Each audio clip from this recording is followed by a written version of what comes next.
కృపని వివరించుట నా బ్రతుకు చాలదయ్యా.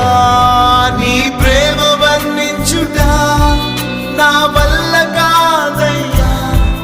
నీ కృపని వివరించుట నా బ్రతుకు చాలదయ్యా. తండ్రి దేవా